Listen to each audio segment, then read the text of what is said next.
हजारों बैच पढ़ाए हमने, 100 150 200 लड़के भी बैठे, तमाम जगह पढ़ाया हमने। विद्यार्थी है क्या कि 150 200 के बैच में 2-4 बच्चे होंगे जो हमेशा जुड़े रहेंगे, जिनके मन में उत्कंठा होगी कि सर इसका उत्तर क्या है, उसका उत्तर क्या है, ये हमें चीज समझ में नहीं आ रही। खाली 2-4 ही के मन में ये भावना होती, क्योंकि वो ये जानते हैं कि हमें वो चीजें ये सर बता देंगे और हमें ये समस्याएं आ रही हैं।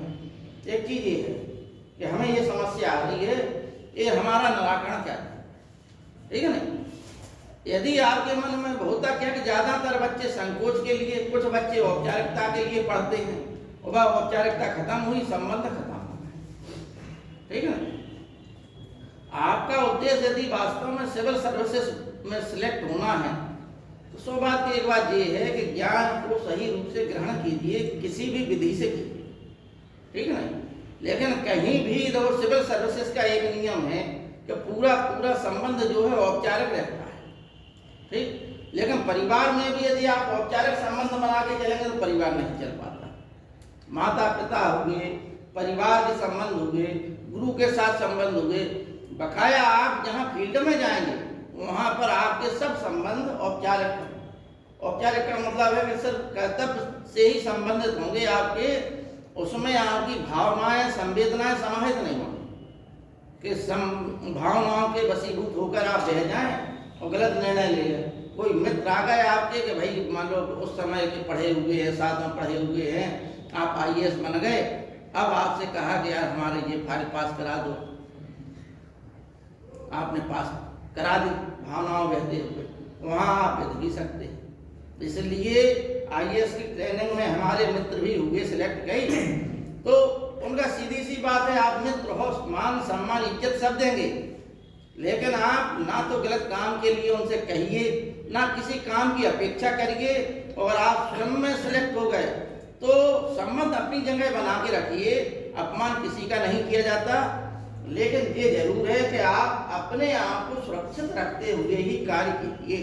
भावना मत बहिए कि ये हमारे रिश्तेदार हैं, ये हमारे भाई हैं, वहां पर आप भावना बहते हुए गलत काम कर रहे हैं, ठीक है ना। भाई आपको शासन कैसा दे रहा है, शासन के प्रति ही आपकी उत्तर और जवाबदेही होती है, ठीक है ना। तो ये बातें कुछ आपको दिमाग में बैठा के चलना है। और इसका सीधा सा उदाहरण है सुरेंद्रनाथ बनर्जी, 1867 में वो जो है ICS, उस समय ICS चलता था, ICS में सिलेक्ट हुए थे। हालांकि पहले ICS जो है सत्येंद्रनाथ टैगोर थे, सब लोग जानते हैं, ठीक है ना। सुरेंद्रनाथ बनर्जी को हटा दिया गया था क्योंकि 1870 में ये असम के कलेक्टर थे। उस समय होता क्या कि आप भी मतलब जिस पद पर पहुंच जाए, बड़े पद पे, तो तमाम फाइलें आती हैं, हजारों की संख्या में फाइलें आती हैं, सैकड़ों की संख्या में फाइलें आती हैं। तो होता क्या, काम की एक प्रक्रिया होती है। अगर आप एक एक फाइल पढ़ेंगे तो इतना समय रहता नहीं, और भी फील्ड वर्क रहता है। एक अधिकारी के लिए बहुत फील्ड वर्क है, ऑफिस वर्क भी होता है, तो वहाँ पर आपके सिग्नेचर ही है। लेकिन जो क्लर्क लोग होते हैं कि एकाध से अगर आपका थोड़ा बहुत अनुमान हो गया तो काम बिगड़वा देते हैं। इसी प्रकार से सुरेंद्रनाथ बनर्जी ने एक गलत फाइल पर सिग्नेचर कर दिए और उनको जो है उनके पद से हटा दिया गया था। हालांकि वो राष्ट्रीय आंदोलन के अच्छे बड़े नेता हुए और राष्ट्रीय आंदोलन में जागृति का बहुत अच्छा काम किया। अब जो है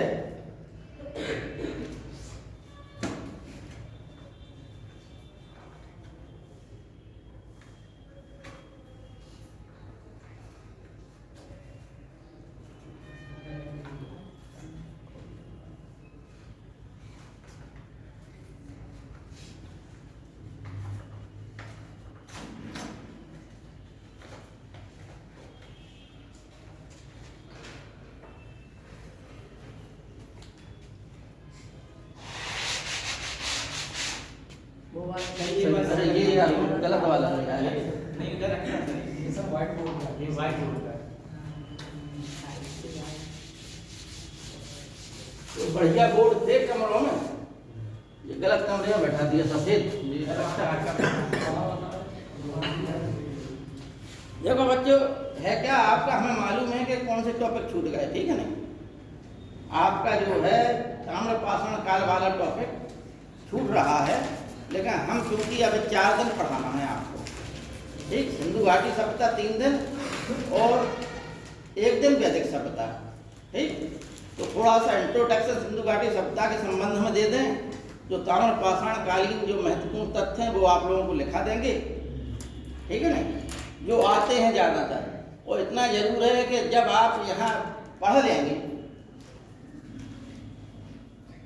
तो ये छोटे मोटे एग्जाम तो आसानी से आप लोग निकाल सकते हैं। देखो अगर रियल में आपने पढ़ा है, और देखिए यहाँ पे जो है ज़्यादातर योग्य टीचर है, ज़्यादातर जो है आयोग से आए हुए सिलेक्टेड टीचर हैं, ज़्यादातर कुछ जरूर कोचिंग संस्थान के टीचर हैं, लेकिन प्रयास ये रहता है कि जो तो इसमें है क्या कि एक प्रवक्ता और एक जो असिस्टेंट प्रोफेसर लोग हैं डिग्री कॉलेज के और इंटर कॉलेज के प्रवक्ता, इन्हीं 2 को अथॉरिटी है पढ़ाने की, कि कोचिंग संस्थान के जो खोले हुए हैं उनको अथॉरिटी दी गई है कि यदि इन लोगों की उपलब्धता नहीं होती है, और कभी कभी गेस्ट टीचर के रूप में बड़े बड़े अधिकारी भी आप लोगों को किसी विषय पर अपना जो है लेक्चर दे सकते हैं।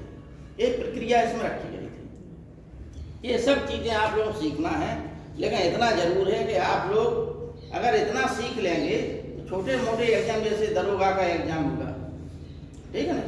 तो अभी हम आप लोगों को कुछ किताबें भी बता देंगे, ठीक है। हालांकि आप लोग संख्या बहुत कम आया है नहीं, बहुत कम है, पहले दिन ज़्यादा थी और धीमे धीमे होता क्या कि पिछले साल भी 250 के आसपास थे बच्चे, ठीक, सिविल में ही, और घटते घटते 20-25 रह गए थे जो डेली आए, जिन्होंने डेली पढ़ा, ठीक है।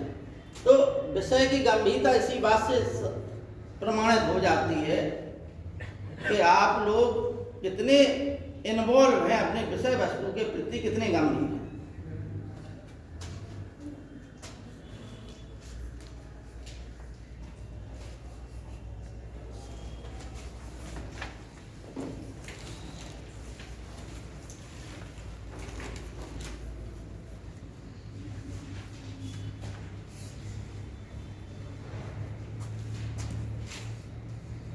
आज बेटा तारीख कितनी है?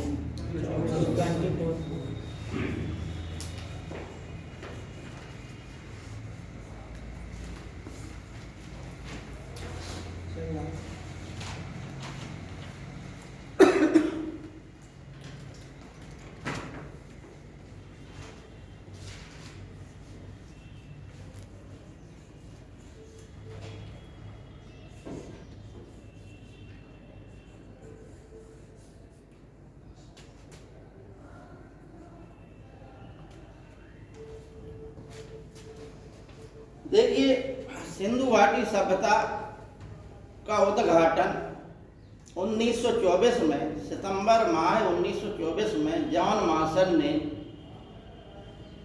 इलस्ट्रेटेड सोसाइटी ऑफ लंदन में अपना एक लेख प्रकाशित करके विश्व के समक्ष इस सभ्यता को उद्घाटित कर दिया, ठीक है ना, ध्यान देना। लेकिन यह एक प्रक्रिया के तहत हुआ। 1826 से ही यह जो है चार्ल्स मैसन ने सर्वप्रथम यहाँ इस टीलों को देखा था। इसके पश्चात जॉन ब्रंटन ने देखा, ठीक है नहीं, जॉन ब्रंटन, विलियम ब्रंटन, ये दोनों भाइयों ने देखा। और फिर कनिंघम ने भी इसको के संबंध में जो है एक अंग्रेज ने एक मोहर दी, उस मोहर पर एक वृषभ की आकृति थी। उस समय कनिंघम जो है 1853 से 1870 तक जो है पुरातत्व विभाग से जुड़े रहे, पहले मतलब एक कर्मचारी के रूप में, फिर महानिदेशक के रूप में। तो उन्होंने भी क्या है कि उसमें क्योंकि कुबड़ बना नहीं था साण में, ठीक है ना, अतः उसको ऐसे ही रिजेक्ट कर दिया उन्होंने, बिना उस पर गंभीरता से विचार किए। जॉन मार्शल जब महानिदेशक बने, हालांकि 1909 में हीरानंद शास्त्री को भी भेजा गया यहाँ इन क्षेत्रों में, ठीक है ना, 1856 में इसके पहले जो है जो ब्रंटन बंधु थे वो रेलवे लाइन बिछ रही थी, तो उसकी ईंटों का प्रयोग उन्होंने रेल पटरी बिछाने के लिए किया। वहाँ से इस बात हुई कि भाई यहाँ कोई पुरानी चीज़ है। हीरानंद शास्त्री को 1909 में भेजा। हीरानंद शास्त्री ने कहा कि यहाँ कोई ऐसा कुछ नहीं है जिसके संबंध में कुछ लिखा जाए, पढ़ा जाए, समझा जाए। उन्होंने भी रिजेक्ट कर दिया। लेकिन जॉन मार्शल महानिदेशक बने तो उन्होंने दयाराम साहनी को हड़प्पा नाम के स्थल पर भेजा। उन्होंने यहाँ उत्खनन कराया और बहुत सारे अवशेष मिले। तो 1922 में राखलदास बनार्जी को मोहनजोदड़ो भेजा, तो उन्होंने भी उस स्थल का उत्खनन कराया। इसके पश्चात अनेकों अंग्रेज विद्वान, पुरातत्वविद इन स्थलों से जुड़ गए और धीमे धीमे करके इन स्थलों की व्यापक रूप से खुदाई हुई और एक सभ्यता जो है प्रमाणित हो गई कि भारत में भी प्राचीन सभ्यताओं के समकालीन सभ्यता थी, जिसे जो है सिंधु घाटी की सभ्यता। जॉन मार्शल ने एक किताब लिखी थी मोहनजोदड़ो एंड इंडस सिविलाइजेशन, ठीक है नहीं,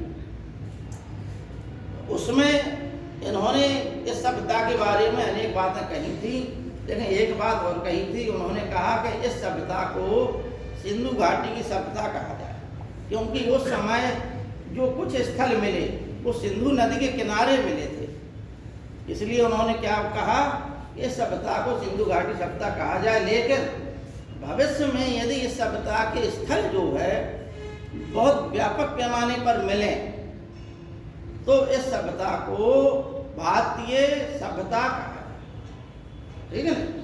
जॉन मार्शल ने कहा।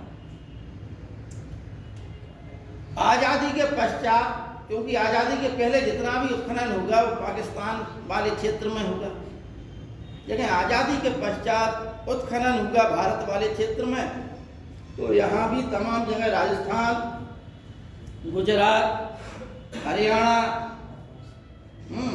पंजाब, यहाँ पे बहुत से स्थल पाए गए। उत्तर प्रदेश में भी एक दो स्थल है, एक आध स्थल जो है वहाँ पर है जम्मू कश्मीर में। तो इस आधार पर यह सभ्यता जो है एक विस्तृत सभ्यता हो गई।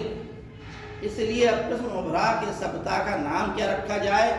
तो पुरातत्वविदों ने कहा कि जिस स्थल से सर्वप्रथम खुदाई हुई उस स्थल के नाम पर ही सभ्यता का नाम हड़प्पा सभ्यता रखा गया, ठीक है ना। अतः वर्तमान में इसको हम हड़प्पा सभ्यता के नाम से ही जानते हैं, ठीक। इस सभ्यता को और भी कई नामों से जाना जाता है, जैसे भारत में प्रथम नगरीय क्रांति, तो प्रथम नगरीय क्रांति सभ्यता या प्रथम नगरीय सभ्यता, क्योंकि भारत में सर्वप्रथम नगरीकरण हुआ किस काल में, सिंधु घाटी सभ्यता, इसलिए इसे प्रथम नगरीय सभ्यता भी कहते हैं। भारत में कांसे के प्रयोग जो है इसी सभ्यता में हुए, हालांकि बहुत व्यापक पैमाने पर कांसे का प्रयोग नहीं हुआ।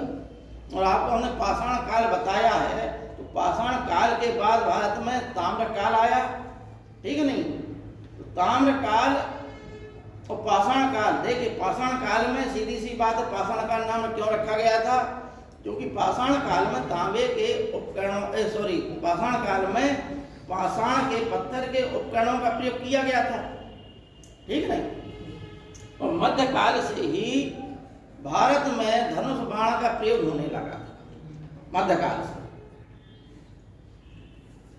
आपको बताया नवपाषाण काल से मनुष्यों ने हड्डियों के हथियारों का प्रयोग, हड्डियों के उपकरणों का प्रयोग करना प्रारंभ कर दिया था। कुछ दिमाग विकसित हुआ, ठीक है नहीं। तो भारत में भी एक तमाम स्थल पाए गए हैं जहाँ हड्डियों के वो साक्ष्य मिले हैं, उपकरण मिले हैं।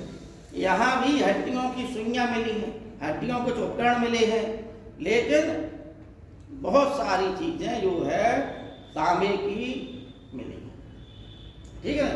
कुछ चीज़ें कांसे की मिली हैं। इसलिए कांसा क्या है, कांसा एक मिश्र धातु है, ठीक है ना। तांबा में टिन मिलाकर कांसे का निर्माण हो जाता है। तो जाहिर है कि सभ्यता के लोग कांसे का प्रयोग करना जानते थे। थे, यानी दो धातुओं को मिलाकर उससे तीसरी धातु बनाने का प्रयोग करना जानते थे। समझ में आ गई आप लोगों को? मोहनजोदड़ो से ही एक कांसे की नृत्यकी मिली हुई है जो मतलब डांसिंग स्टेज में है, ठीक है नहीं, हाथ में चूड़ियां पहने हुए हैं। अतः इससे ये सिद्ध होता है कि इस काल के लोग सौंदर्य प्रसाधन पर, नृत्य प्रत्यंग में तमाम चीजों का प्रयोग करते थे। कांसे की मूर्तियां, कांसे के बर्तन, कांसे के हथियार आदि बनाने का प्रयोग करना जानते थे। ठीक, अब हम अंदर को ज्यादा घुसे, पहले हम जो है ये समझें कि यह सभ्यता जो प्राचीन सभ्यताएं थी, प्राचीन सभ्यता कौन कौन थी? एक मेसोपोटामिया की सभ्यता और एक मिस्र की सभ्यता। इन सभ्यताओं को सबसे प्राचीन सभ्यता कहते हैं और संसार की सबसे प्राचीन सभ्यता सुमेरियन सभ्यता मानी जाती है। ठीक, जिसे हम मेसोपोटामिया सभ्यता कहते हैं।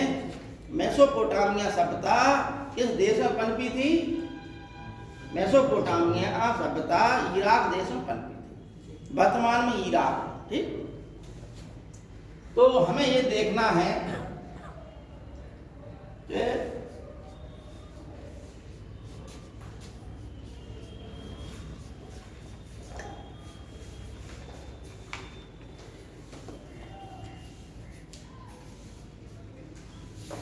मेसोपोटामिया की सभ्यता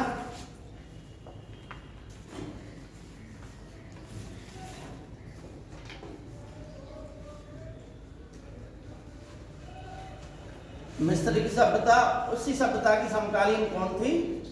सिंधु घाटी सभ्यता। ठीक, मेसोपोटामिया सभ्यता ने अनेकों चीजें संसार को सिखाई, अनेकों चीजें, ठीक है नहीं।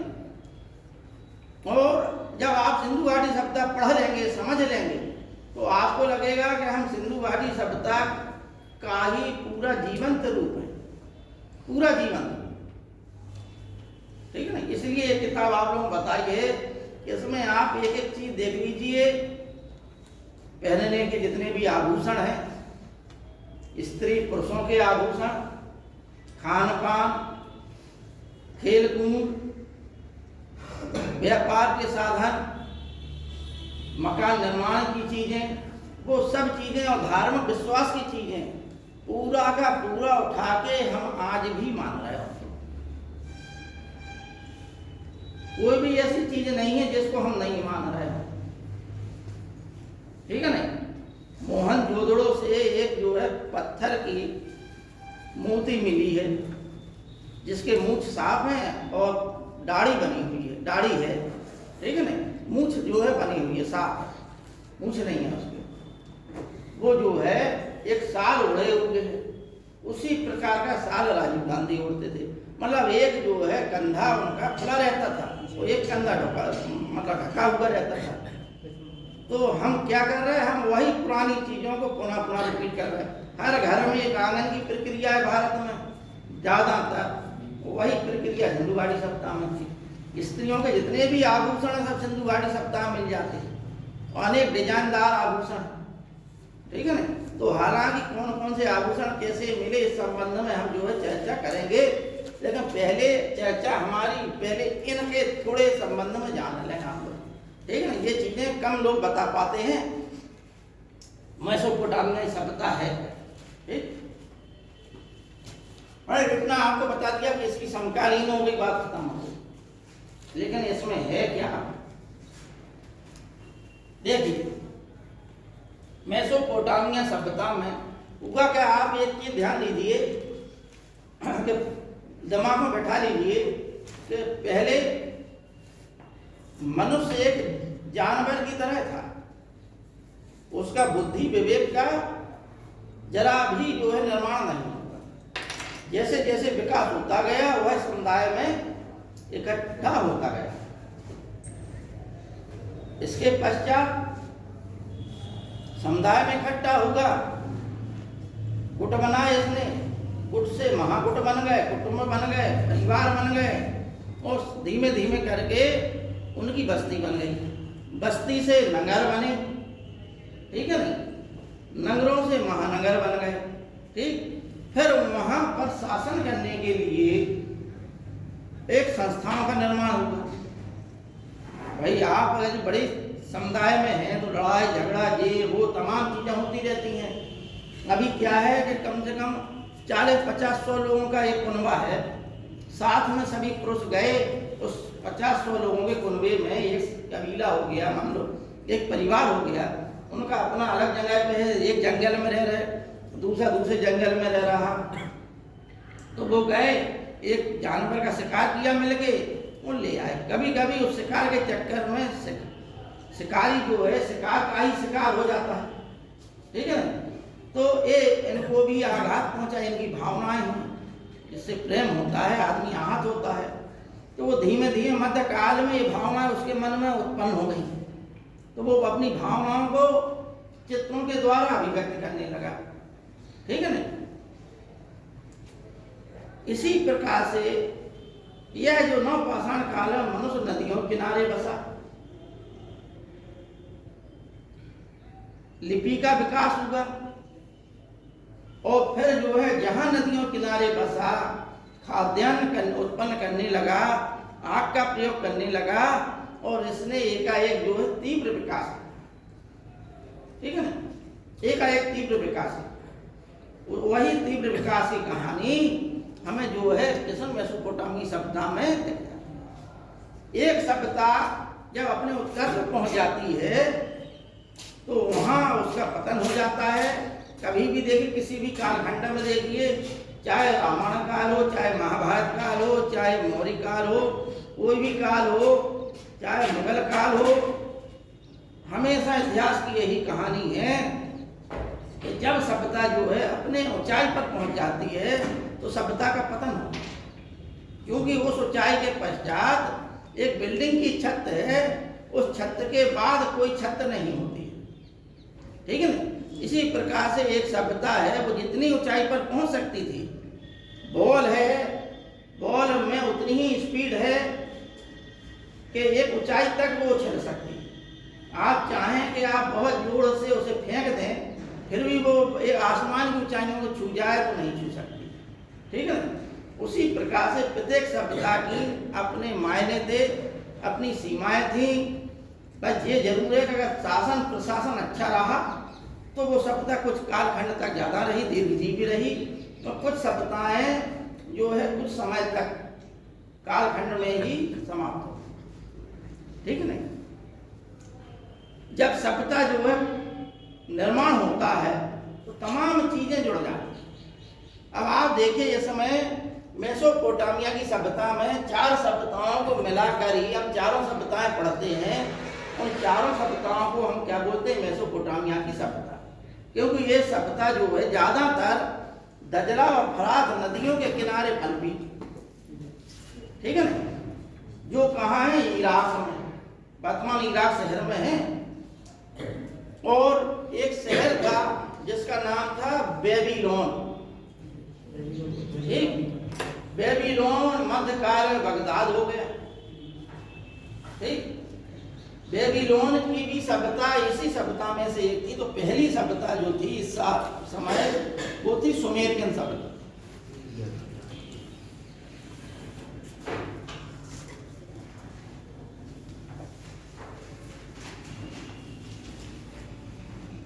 दूसरी सभ्यता थी बेबीलोन की सभ्यता।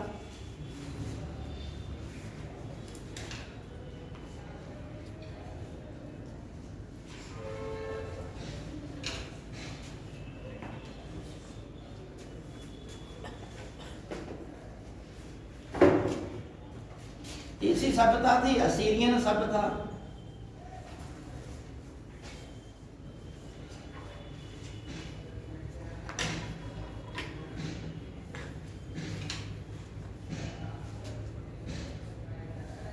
चौथी सभ्यता थी कैल्डियन सभ्यता।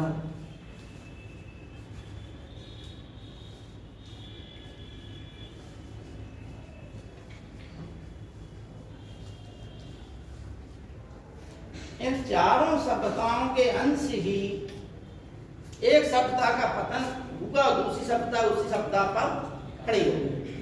ठीक है ना? एकदम जैसा क्रम है इनका विकास का क्रम, उसी क्रम से आपको चारों हमने लिखे। ठीक, मिस्र की सभ्यता एक ही सभ्यता रही। यहाँ पर आपको प्राचीन समय में चाहे सुमेरियन सभ्यता हो, चाहे मिस्र की सभ्यता हो, चाहे सिंधु घाटी सभ्यता हो, इतिहासकारों पुरातत्वविदों का एक ही मानना है कि प्रारंभ में प्रशासन की इकाई पुरोहित वर्ग था।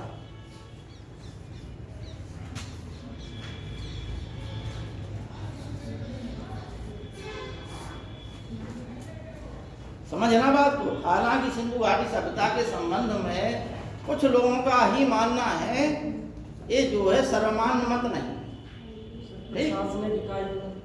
क्या? हाँ, मतलब ये है, प्रशासन का मतलब ये होता है कि समाज को संचालित करने के लिए एक वर्ग होता है जो दिशा निर्देश तय करता है। उनके दिशा निर्देश के अनुसार ही समाज चलती है, जनता चलती है। ठीक है नहीं? वो प्रशासन कहते हैं। आप भी मतलब प्रशासनिक पद पर हो तो शासन चलाने के लिए जो दिशा निर्देश होते हैं, ठीक है नहीं, उन्हीं दिशा निर्देश के अनुसार जनता कार्य करे। और उस शासन को संचालित करने का दायित्व किसका होता है? प्रशासनिक अधिकारी। ठीक है ना? भाई शासन के जो दिशा निर्देश हैं, तो उस दिशा निर्देश को मनवाने का कार्य जो है कौन कहता है, कौन करवाता है? प्रशासन। प्रशासन का कार्य। ठीक है ना? अब क्या होगा समझना बात को, ये सीधी सीधी जुड़ी हुई है पाषाण काल के पश्चात भारत में भी उसी प्रकार से पनपी कि नगरीकरण के साक्ष्य जो है भारत में सर्वप्रथम मेहरगढ़ नामक स्थल से प्रारंभ हो गए थे, जो नगरीकरण के प्रारंभिक साक्ष्य। इसलिए ये हम समझाने की कहानी ये है कि अगर इतना समझ गए तो आगे पूरी आप सिंधु घाटी सभ्यता समझ। ठीक है ना? इसी संदर्भित पूरी कहानी है। यहाँ पर सुमेरियन सभ्यता में कहीं ना कहीं से उनके समुदाय जो थे, वह समुदाय जनता के लिए एक ऊंचे टीला बनाते थे। ठीक है ना? उस पर किसी टीले पर ऊंचे देवी देवता की मूर्ति स्थापित कर देते थे। उसका एक पुरोहित होता था, उसी के आसपास जो है नगर बस जाता था, उस टीले के आसपास। उस टीले को जिगुरात कहा जाता था। मोहनजोदड़ो, हड़प्पा, कालीबंगा आदि से जो है वो उस प्रकार के टीले मिले। ठीक है ना? कालीबंगा से नहीं मिला। ठीक, उस प्रकार के टीले मिले हैं जो ऊंचे टीले। यहाँ पर सीधे सीधे साक्ष्य हैं। ऊंचा टीला, उस टीले के ऊपर मंदिर, देवी देवता की मूर्ति और पूजा पद्धति पुरोहित के हाथ में। पुरोहित पूजा कराता था। जितनी आपकी मान्यताएं थी, पूरे समाज ने गेहूं उत्पादित किया, पुरोहित के पास रख दिया। जिसको जितनी जरूरत है अपना ले जाए पुरोहित के माध्यम से। लड़ाई झगड़ा पुरोहित के पास आ, वो सुलझाए। ठीक है नहीं? आपको कैसे चलना, हम इनको कैसे चलना, जो भी मैटर है पुरोहित सुलझाता था। यानी जो कुछ है सर्वप्रमुख क्या हो गया? पुरोहित। ठीक, समझना? छोटी सी जगह की बात। ठीक, जैसे मान के चलिए छोटा सा गांव, एक मुखिया हो गया, वो मतलब जो है धर्मात्मा भी है और प्रशासनिक अधिकारी भी। उसी के हाथ में दोनों चीजें होती हैं। ठीक, धर्म और प्रशासन एक ही व्यक्ति का। क्योंकि पहला मनुष्य की जो है क्या है, धर्म में आस्था रहती है। तो जिसकी धर्म में आस्था होगी उसकी बात आप पहले मानेंगे। ठीक, एक अगर मान लो कि कोई पुरोहित बात कह दे तो उसकी बात जल्दी समझ में आ जाएगी, और एक डीएम कह दे उसकी बात समझ में नहीं आएगी। ठीक है नहीं? ये प्राचीन मतलब मनुष्य के मन में आज भी वही धारणा है कि धर्म जो है, जैसे कार्ल मार्क्स ने कहा, मनुष्य की अफीम है। अब व्यक्ति को यदि अफीम चटा दो नहीं तो वो आदी हो जाता है। उसी प्रकार से धर्म से व्यक्ति भाग नहीं सकता, ठीक है नहीं। धर्म ने अनेकों जो है संस्कृतियों को नष्ट करा दिया।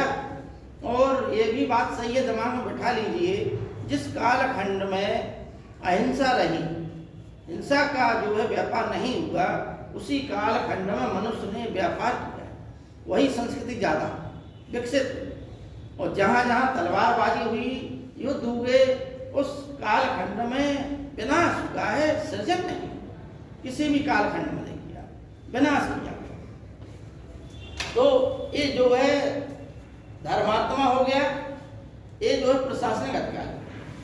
ठीक उसी वही प्रक्रिया पूरे मिस्र में हो गई, वही प्रक्रिया। यहाँ छोटा रूप था, वहाँ पे बहुत बड़ा रूप हो गया। यहाँ छोटे छोटे समुदाय थे, अलग अलग नगर थे, ठीक है नहीं। वही नगर जो है प्रशासन का कार्य करता था, धर्म का कार्य करता था, लड़ाई झगड़े का काम करता था, व्यापार वाणिज्य का भी काम यही करता था, ठीक। जो भी चीजें हैं इसी एक व्यक्ति के माध्यम से संचालित होती थी, एक व्यक्ति की सत्ता चलती थी, लेकिन वो सत्ताएं अलग अलग थी। एक ही जगह पे अलग अलग छोटे छोटे गुट थे और उनमें सब जगह एक मंदिर थे और वहीं मंदिरों के आसपास कुछ व्यापारिक केंद्र बन गए। वो व्यापार भी करते थे, दूसरे देशों में भी जाते थे, तो एक ही व्यक्ति द्वारा संचालित। यही चीज जो है बड़े पैमाने पर मिस्र में पहुंच गई। यहाँ पर जो है अलग अलग गुट ना हो कि एक बहुत बड़ा गुट बन गया, पूरा जन समुदाय एक जगह इकट्ठा हो गया, ठीक है ना।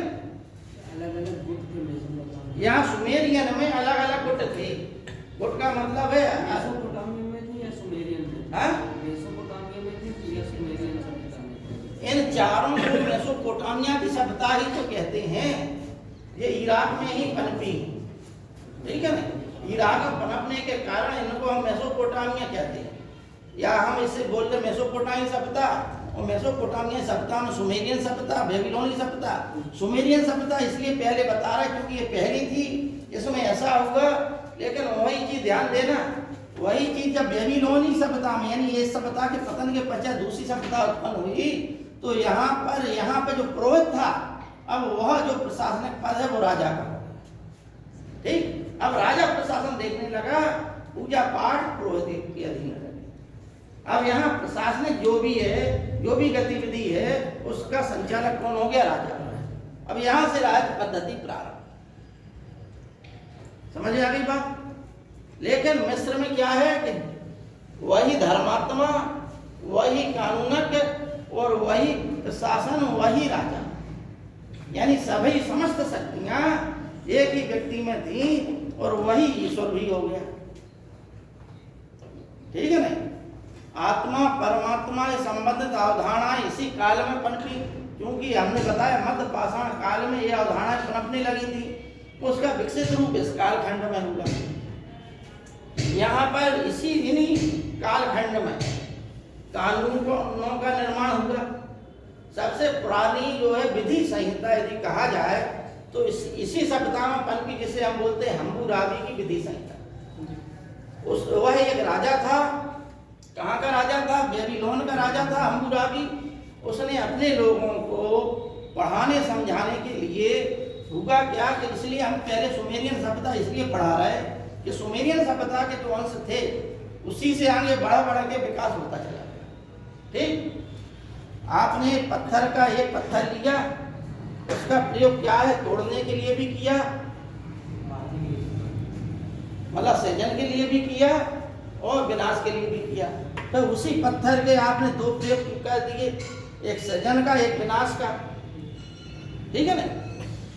अब पत्थर की जगह पर आपने देखा कि इससे भी कोई चीज है, पत्थर से भी अच्छी चीज है धातु, जो अच्छे काट कर सकती है, तो फिर धातु का प्रयोग होने लगा।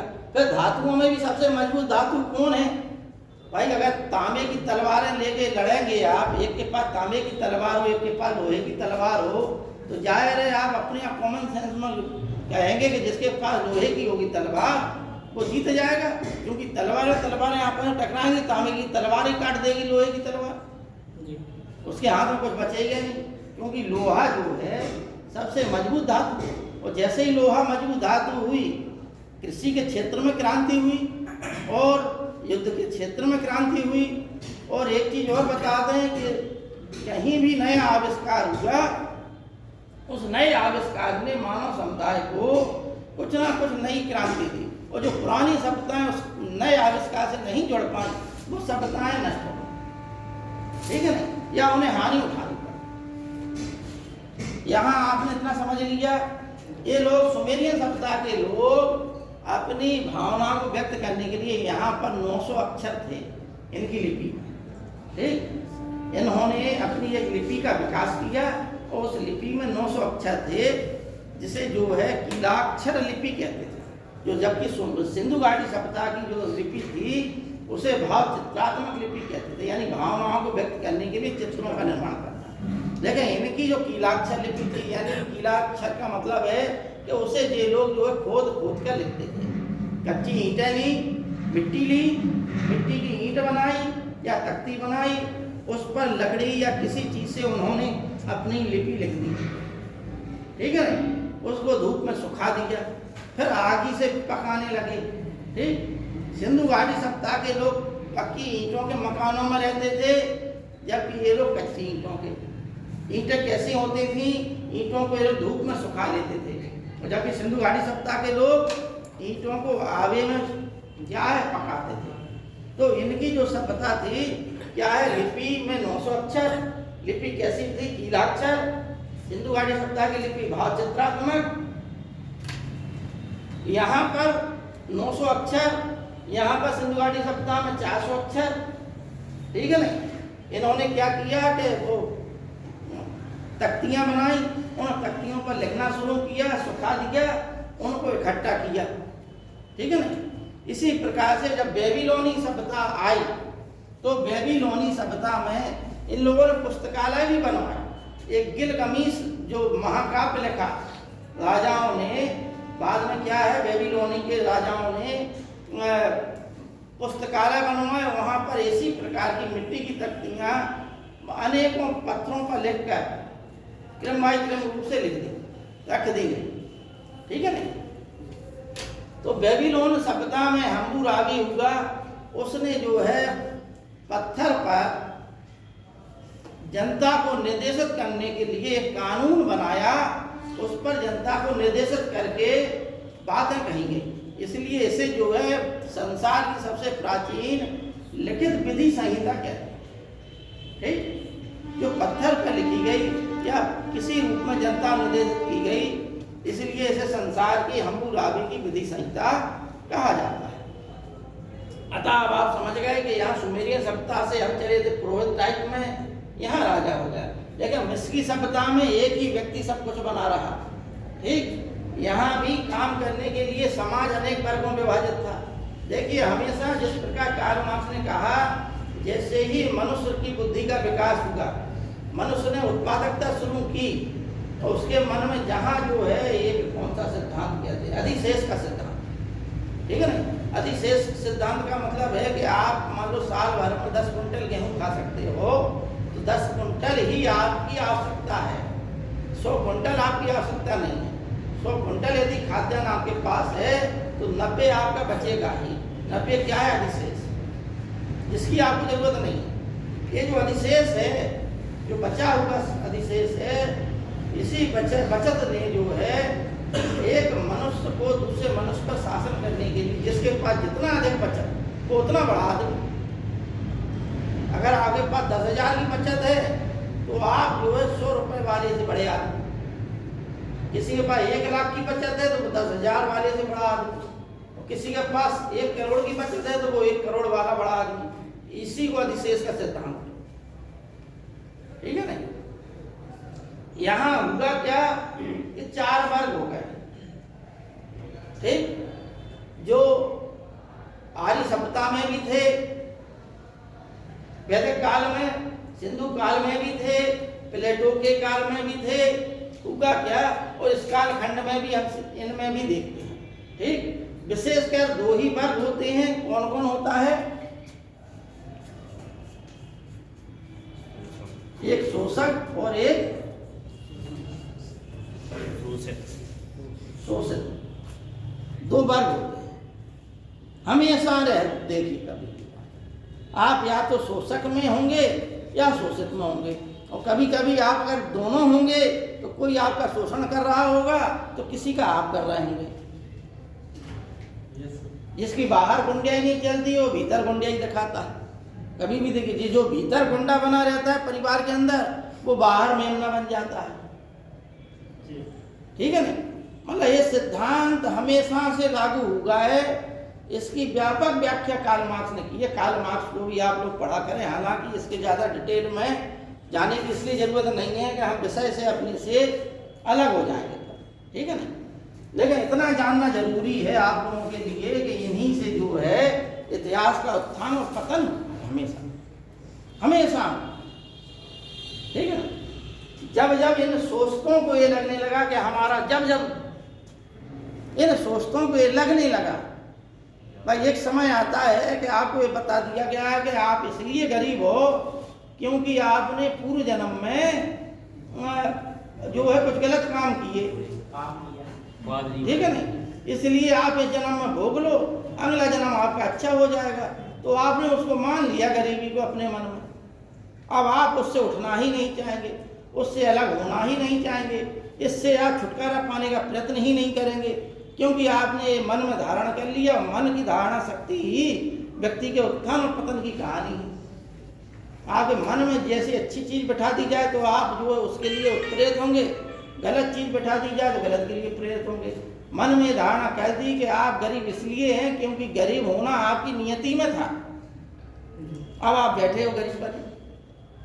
ठीक है ना? क्योंकि आप उसके लिए प्रयास ही नहीं कर रहे। एक सब्जी बेचने वाला जिंदगी भर सब्जी बेचता रहेगा, क्योंकि उसने ये मान लिया है कि हम जिंदगी भर सब्जी बेचते रहेंगे।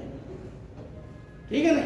एक होटल में जो लगे रहते हैं, सात्र एक बहुत बड़ा दार्शनिक था और फ्रांस का था, उसने नोबेल पुरस्कार लौटा दिया। बोले नोबेल पुरस्कार हमें क्या लेना, ये प्रमाणित करने के लिए थोड़ा सा लेना कि भाई हम बहुत बड़े विद्वान हैं। ठीक है? उसने लौटा दिया। एक बार वो बैठा हुआ था, बहुत अच्छा दर्शन है उसका, पढ़िए आप लोग, उत्तरदायित्व के ऊपर। ठीक? कि व्यक्ति अपने उत्तरदायित्व जो रिस्पॉन्सिबिलिटी है उससे भागने लगता है। यकीन मानिए आप लोगों में से ज्यादातर लोग कायर हैं, क्योंकि अपने उत्तरदायित्व से भागना ही कायरता है। ठीक? उसने कहा ईश्वर को आप जो है अलग हटाएं। जब तक आप ईश्वर को अपने मन में रखेंगे तब तक आप जो है अपने लिए प्रयत्न नहीं कर पाएंगे। इसलिए ईश्वर को बीच में मत घसीटो, क्योंकि ईश्वर जो है आस्था का विषय है। ईश्वर आपको अमीरी गरीबी नहीं सिखा रहा। ठीक? गरीब आप इसलिए हैं, उसने कहा कि आप अपने उत्तरदायित्व नहीं निभा रहे, आप अपनी जिम्मेदारी नहीं समझ रहे। आप जो हैं आप वो नहीं हैं, और आप जो नहीं हैं आप वही हैं। एक वेटर को उसने होटल में देखा तो उसने कहा कितने साल से काम कर रहे हैं? उसने कहा 10 साल से। तो छात्र ने पूछा कि तुम इसके अतिरिक्त भी कुछ बन सकते हो? उसने कहा कि इसके अतिरिक्त हम क्या बन सकते हैं, यही हमारी नियति में लिखा है, इसके अतिरिक्त हम कुछ काम ही नहीं कर सकते। तो छात्र ने उससे कहा कि तुम जो सोच रहे हो तुम इससे भी अलग सोच सकते हो। तुम जो हो बेटर हो, तुम बेटर नहीं भी हो सकते हो। तुम छोड़ दो तो आज तुम बेटर नहीं रहोगे।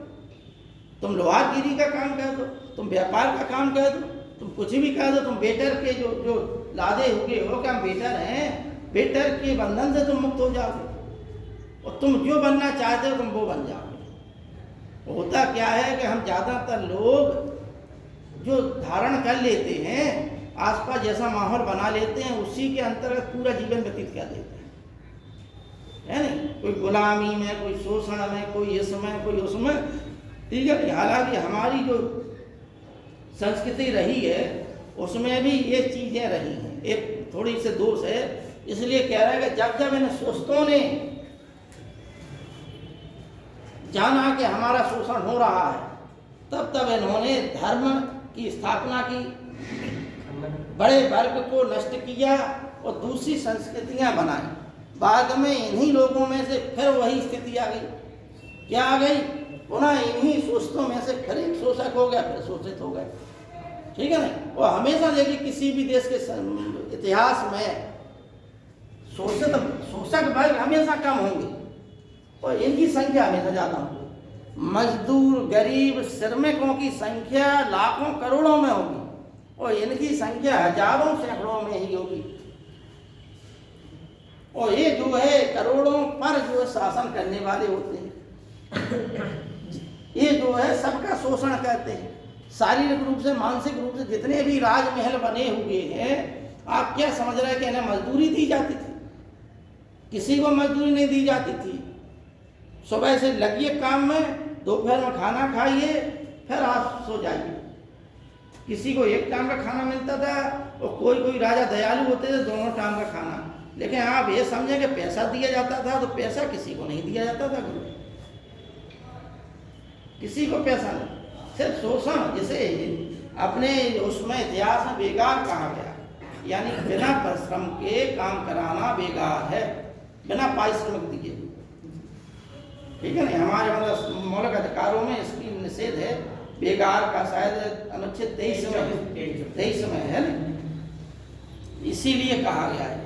तो एक प्रक्रिया जो है यहाँ से आई, एक क्या है, एक शासक वर्ग होता है, ध्यान दें आपको, इसी के अंतर्गत व्याख्या करना है हर चीज की।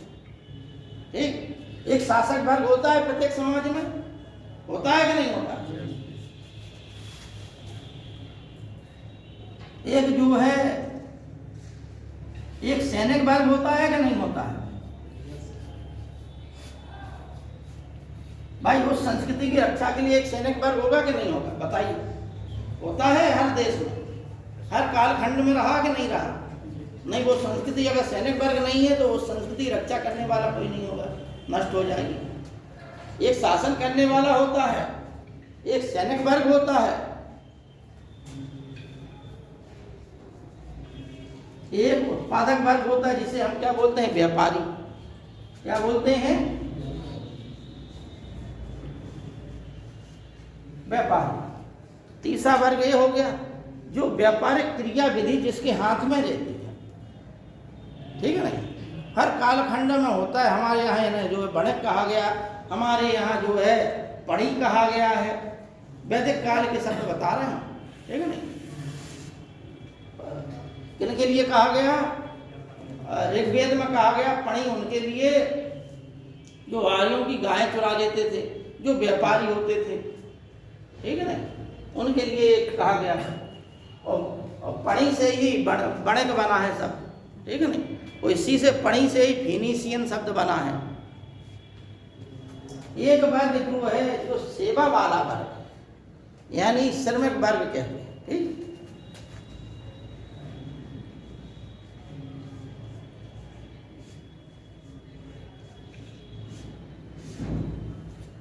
कोई भी संस्कृति उठा लीजिए, ये चार वर्ग आपको हमेशा मिलेंगे, कोई भी संस्कृति।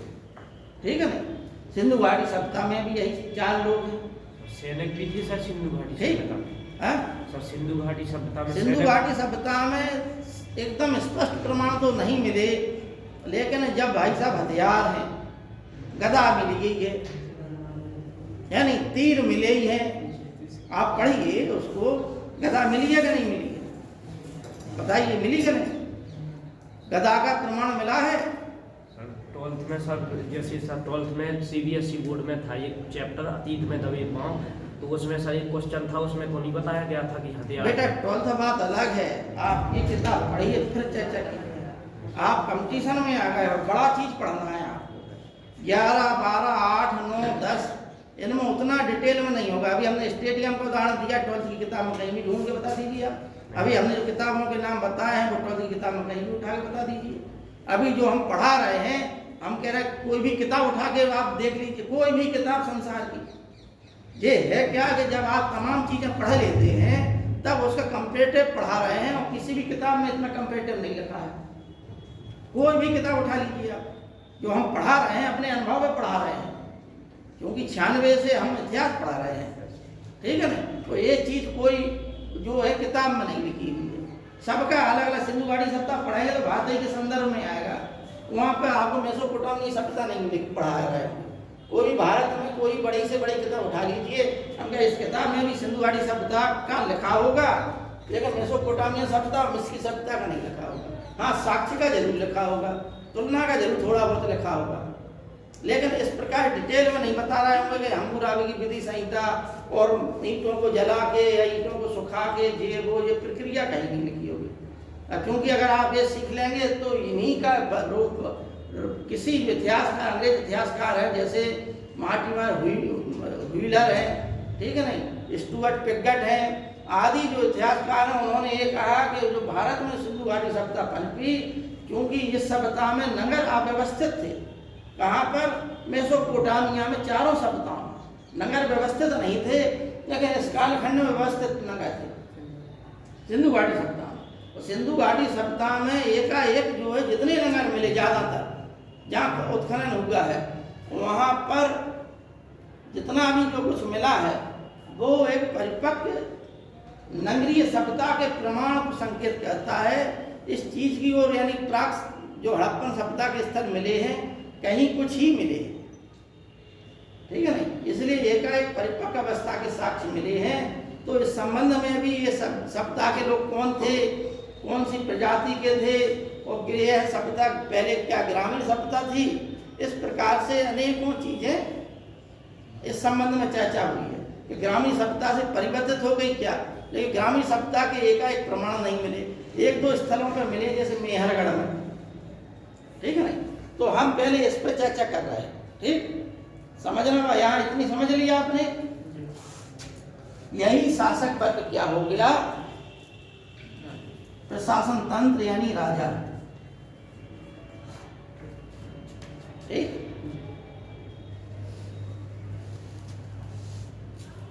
ये क्या हो गया,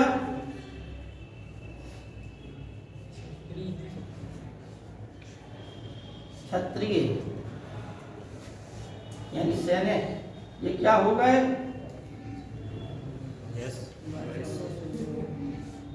वैश्य, और ये क्या हो गए,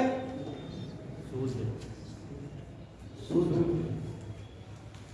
यहाँ पर भारत में जो सैनिक कार्य था वो पूरा पूरा शासक वाला वर्ग काम जो है यहाँ पहुंच गया, और धार्मिक कार्य जो है किसके पास आ गया, ब्राह्मणों के पास। यानी धार्मिक कार्य किसके पास आ गया,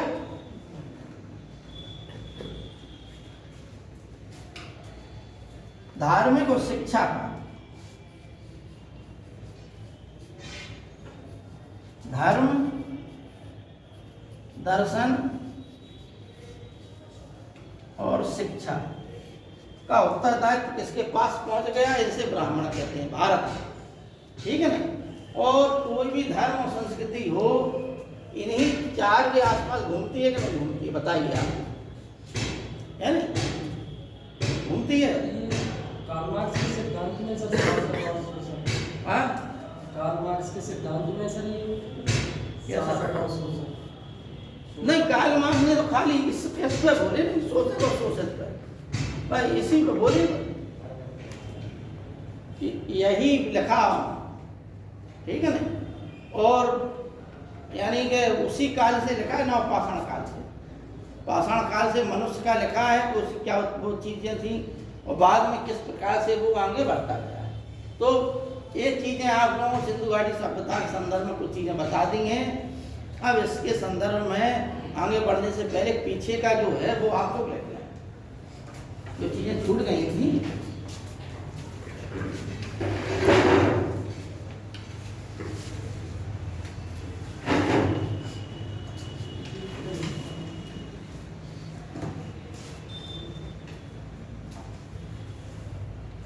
नवपाषाण काल लिखा दिया था बेटा, मध्य लिखा दिया था जी।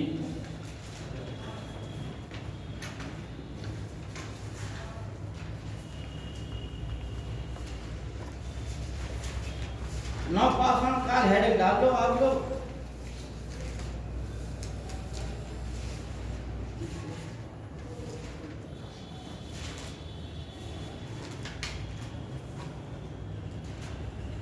लिखिए नवपाषाण काल में लिखिए नवपाषाण काल शब्द का प्रयोग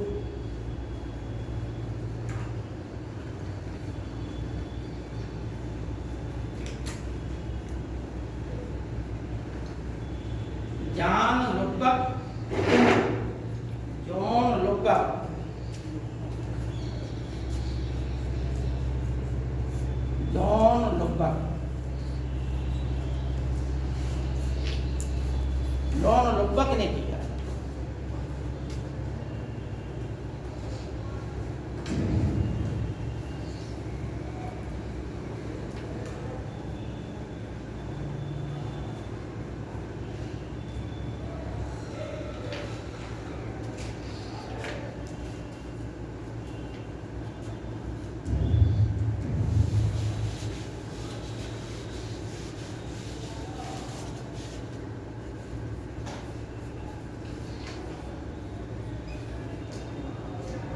अब नवपाषाण काल में आप देखिए, नवपाषाण काल के संदर्भ में कई बातें बता चुके, क्लियर हो गई हैं कि इसी काल में मनुष्य ने आग का प्रयोग किया, इसी काल में मनुष्य ने कृषि कार्य किया, इसी काल में मनुष्य नदियों के किनारे बसा, ठीक है ना, और इसी काल से मनुष्य ने लोहे का प्रयोग किया। आग इसी काल में, ठीक है ना, पहिया हिया जो है कुम्हार के चाक का प्रयोग भी इसी काल में सब, इनकी सबकी कहानियां हैं। उसमें क्या जाना कि भाई एक मान लो बैठे थे मध्य पाषाण काल के, मध्य पाषाण काल का अंत हो रहा था, एक चिड़िया जो है पत्थर उठा के ले जा रही थी, वो पत्थर ऊपर से गिर गया, एक पत्थर पर गिरा, उसी के आसपास घास थी, बैठे थे बेचारे उदास से, क्योंकि कोई काम नहीं था उनके पास, ठीक है नहीं, तो पत्थर टकराया, चिंगारी उत्पन्न हुई, घास में आग लग गई।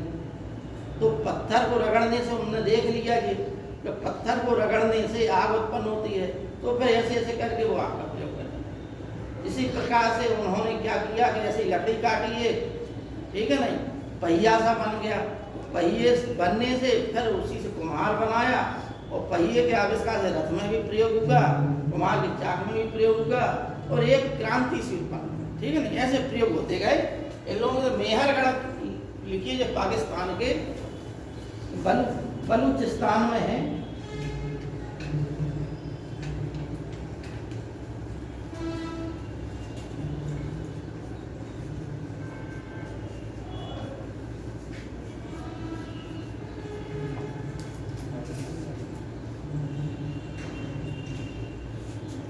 इसे मेहरगढ़ को बलूचिस्तान, पश्चिमी बलूचिस्तान में इसे गेहूं की टोकरी या रोटी की टोकरी भी कहते हैं, ठीक है ना, इसको क्या कहते हैं, रोटी की टोकरी।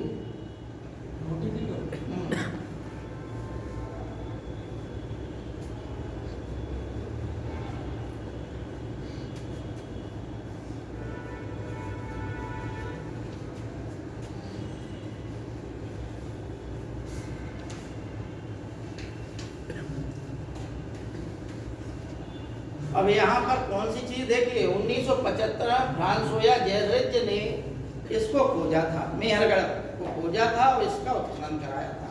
इसने फ्रांसोया जेर्रिच ने।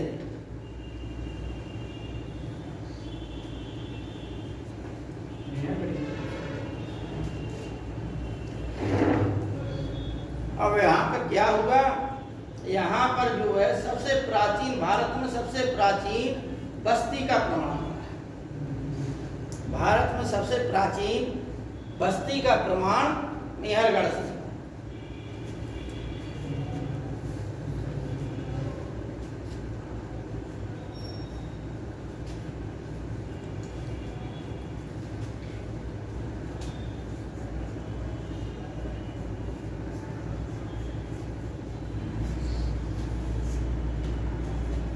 तो यहाँ पे लिखिए आप लोग इस सबसे प्राचीन बस्ती का प्रमाण, एक तथ्य, दूसरा तथ्य लिखिए हसिये का सबसे प्राचीन प्रमाण, यानी हसिया अगर कहीं से मिला है सबसे पहले तो मेहरगढ़ से, क्योंकि मेहरगढ़ सबसे प्राचीन बस्ती का प्रमाण मिला, तो हसिया भी यहीं से मिला है, ठीक है ना।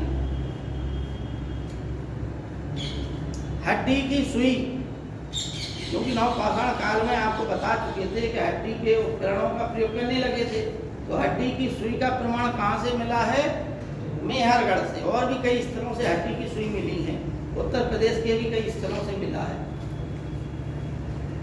और भैंस को पालतू बनाने का प्रमाण भी मेहरगढ़ से मिला, भैंस को पालतू।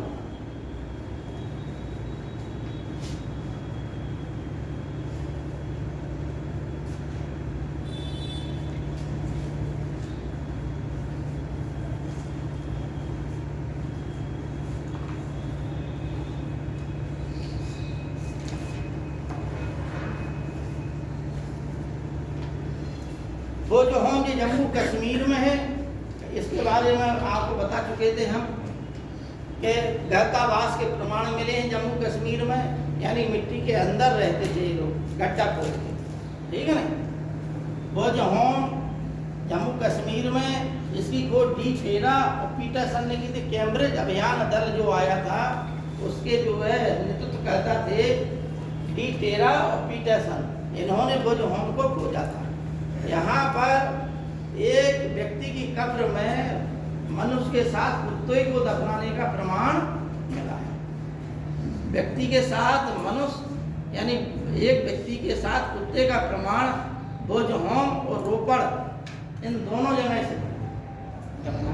रोपड़ क्योंकि सिंधु घाटी सप्ताह का वो है, ठीक है ना, और भोज होम नौपाषाण का, यानी कुछ कुछ मिलते जुलते साक्ष्य यहाँ से भी भोज होम से मिलते हैं। लेकिन पूर्णतः इसे सिंधु घाटी सप्ताह का स्थल नहीं कहा जाता, नवपाषाण कालीन स्थल माना जाता है भोज होम को। अब लिखिए आप लोग गोफकराज। गोफकराज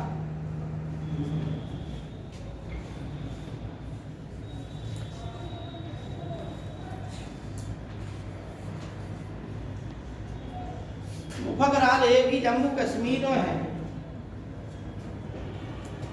और एक के शर्मा ने इसकी खोज की थी।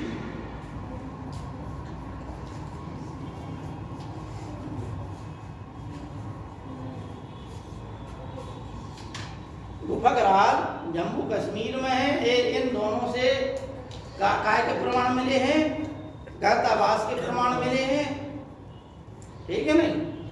और यहाँ से मुफकराल से तांबे की हेयर पिन मिली है। तांबे की हेयर पिन जो है हड़प्पा से भी मिली है और तांबे की हेयर पिन नवपाषाण काल से भी मिली है, ठीक है ना। कहाँ से? गुफकराल से।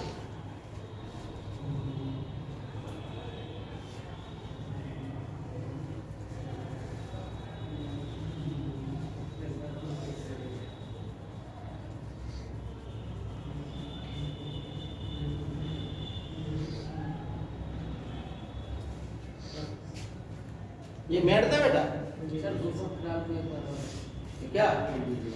गुफकराल के बारे में एक बार गुफकराल जो है जम्मू कश्मीर में है। ए के शर्मा ने इसकी खोज की थी, उत्खनन कराया था और गर्तावास के प्रमाण मिले हैं गुफकराल से।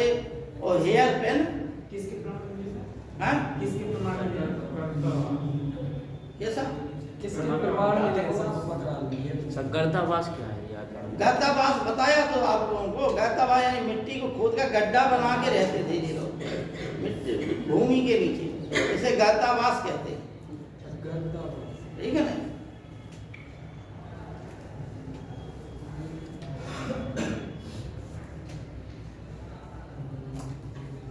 बुर्ज होम भी जम्मू कश्मीर में।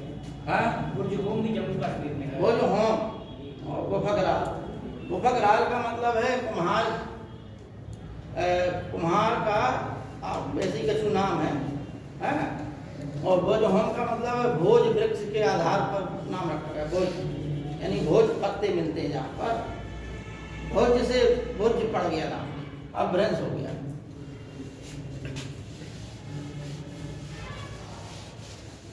अब इस समय बहुत से स्थल हैं जो महत्वपूर्ण है बेटा, वही हम दिखा रहे हैं, ठीक है ना। बकाया आप लोग जो है और भी किताबों कंसल्ट कर लीजिए। पाकिस्तान के लिए गुल मोहम्मद है, जयमान ढेरी है, आदि और भी स्थल हैं। तो जो ज़्यादातर प्रश्न आते हैं वो हम लिखा रहे हैं, ठीक है ना। अब आप लोग लिखिए बेलन नदी घाट।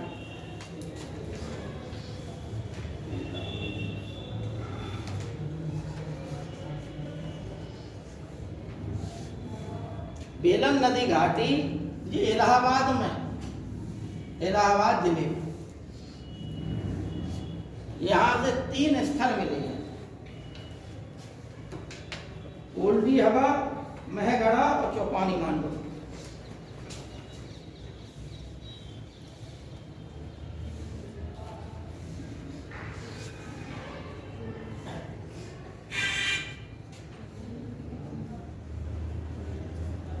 सर बुर्ज होम से किसके प्रमाण मिले सर? वो जो होम से आपको बताया कि मनुष्य के साथ कुत्ते को दफनाने का प्रमाण मिला है, ठीक है ना। एक प्रश्न बहुत ज्यादा आता है कि मनुष्य के साथ कुत्ते को दफनाने का सबसे प्राचीन प्रमाण कहाँ से मिला है? वो जो होम से। ठीक, खाली एक स्थल और है, वो कौन है? सिंधुवाड़ी सप्ताह का रोपड़, जहाँ पर, लेकिन वो सिंधुवाड़ी सप्ताह का नवपाषाण काल का है ये, वो जो है, तो ये सबसे प्राचीन है।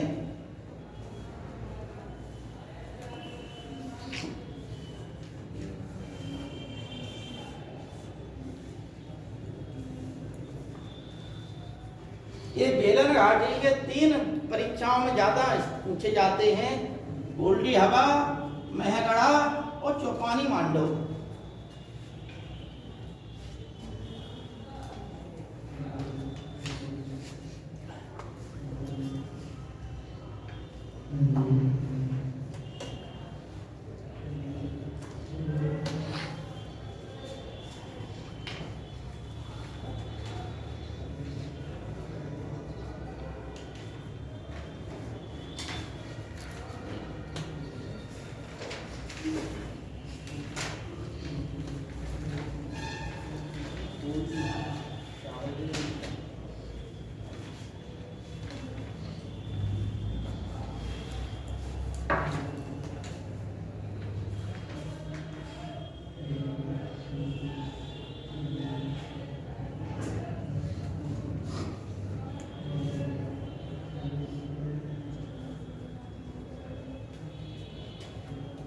देखो, गोल्डी हवा से धान के प्रमाण मिले हैं, खेती के प्रमाण मिले हैं, धान की जली हुई भूसी के प्रमाण मिले हैं। गोल्डी हवा से धान का प्रमाण,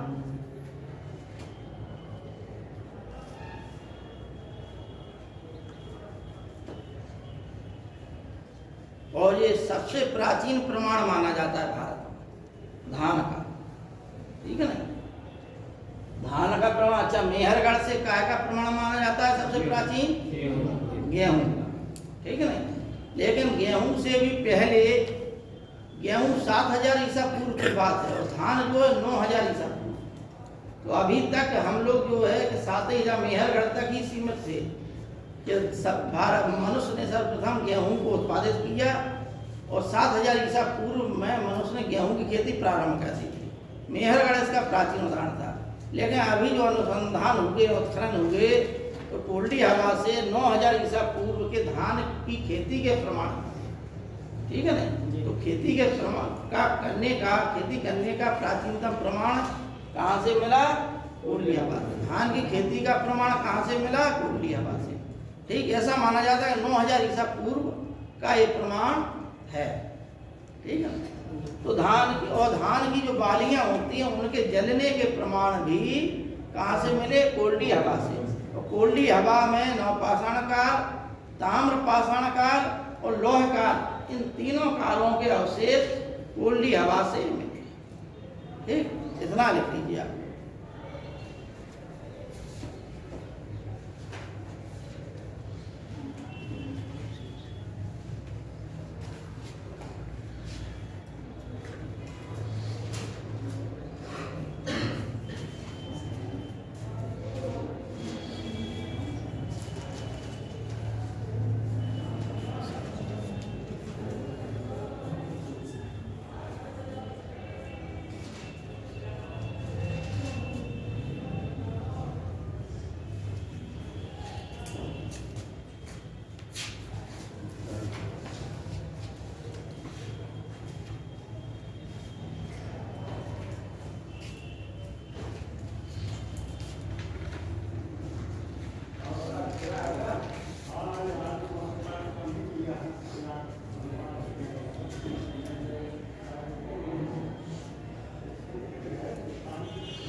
अब देखिए ताम्रपाषाण काल, हालांकि इसमें बहुत से स्थल हैं।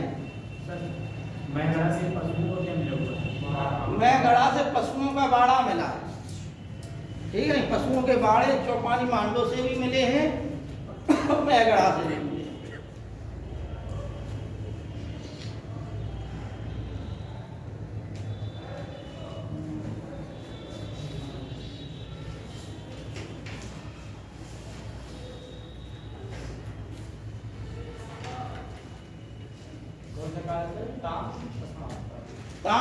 काल को लिथिक भी कहते हैं।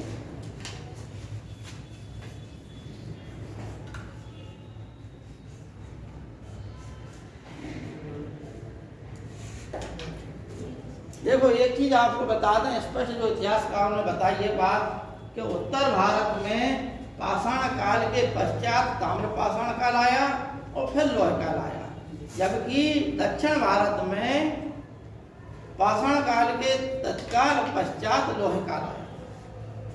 ठीक है ना। और राख के टीले नव पाषाण काल से के प्रमाण मिलते हैं कहाँ से? दक्षिण भारत से। ठीक है ना। ताम्र पाषाण काल को हम काल को लिथिक कहते हैं। ठीक। सिंधु घाटी सप्ताह में भी अनेकों तांबे के प्रयोग हैं। मनुष्य ने सबसे पहले किस धातु का प्रयोग किया? तांबे का। ठीक है ना। अतः तांबे की पूर्ति कहाँ से होती थी? आपको बता दें तांबे का स्थान कहाँ था? राजस्थान।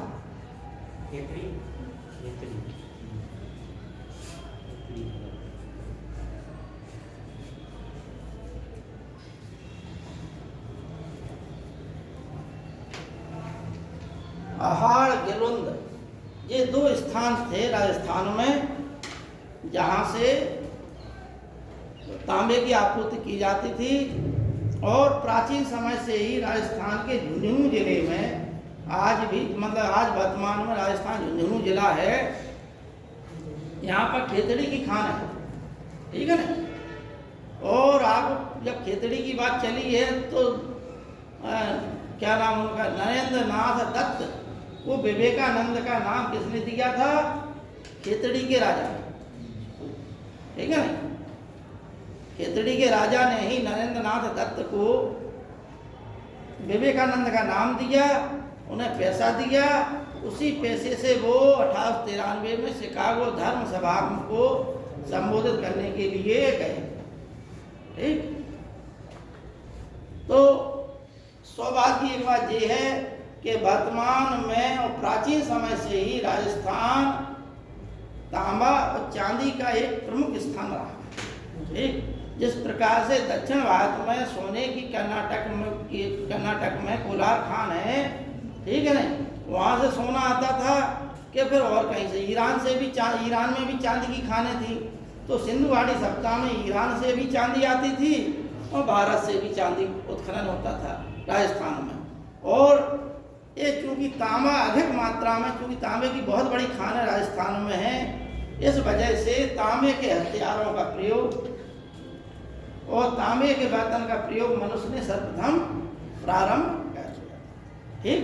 तांबे के हथियारों का प्रयोग करने से, तांबे के बर्तनों का प्रयोग, तांबे के आभूषणों का प्रयोग करने से एक कालखंड, एक समय सीमा थी। इसलिए इस कालखंड को हम ताम्र पाषाण काल कहते हैं।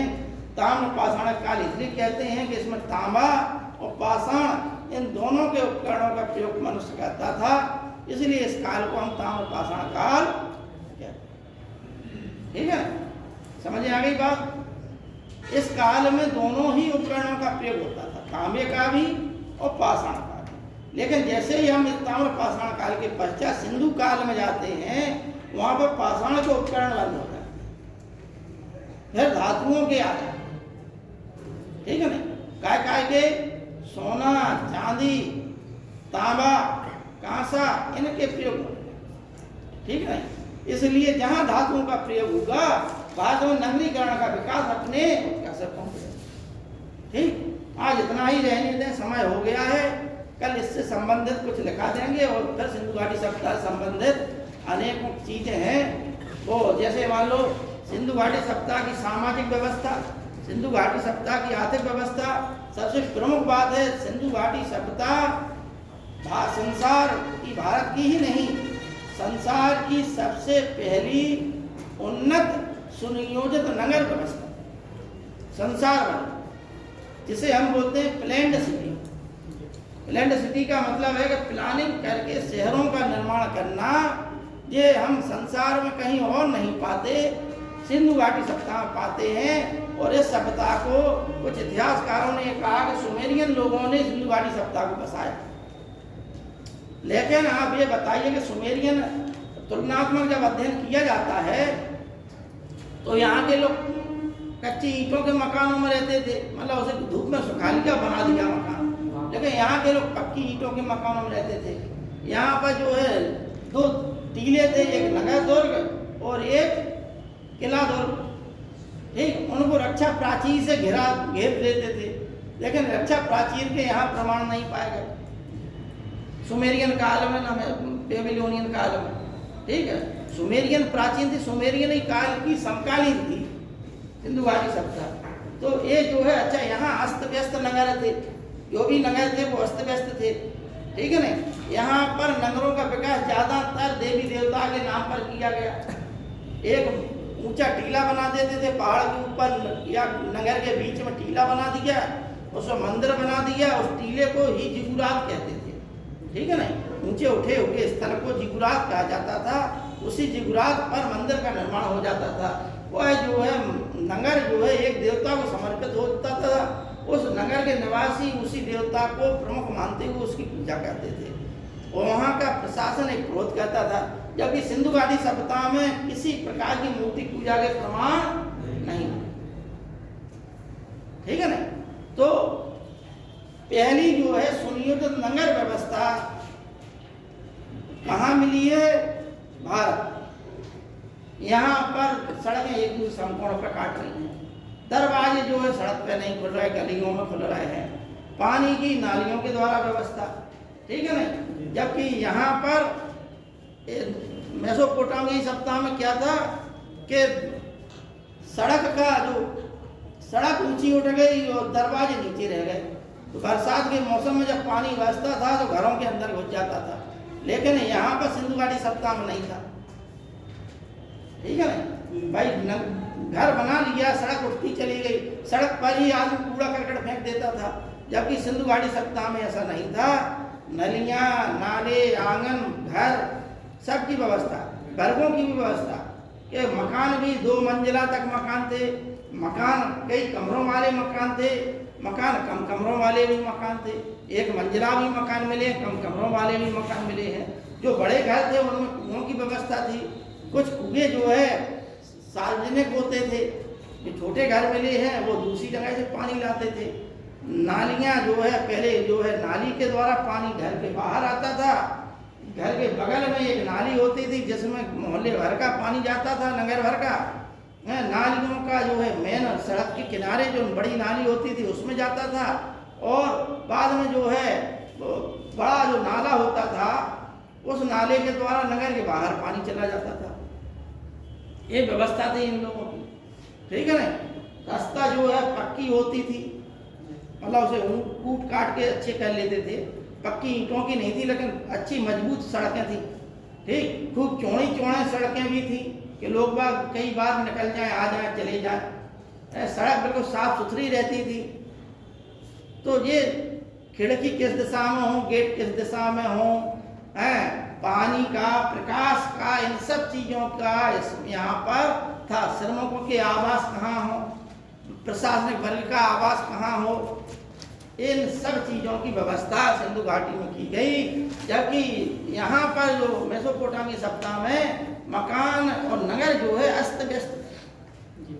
ठीक है ना, जैसे आप किसी बड़े शहर में जाएं जो स्थापित किया था, ग्वालियर में जाएं तो आपको पता चलेगा कि आप जो है भारत में भी कुछ शहर है। ठीक है ना, ये दिल्ली शहर का निर्माण किसने किया?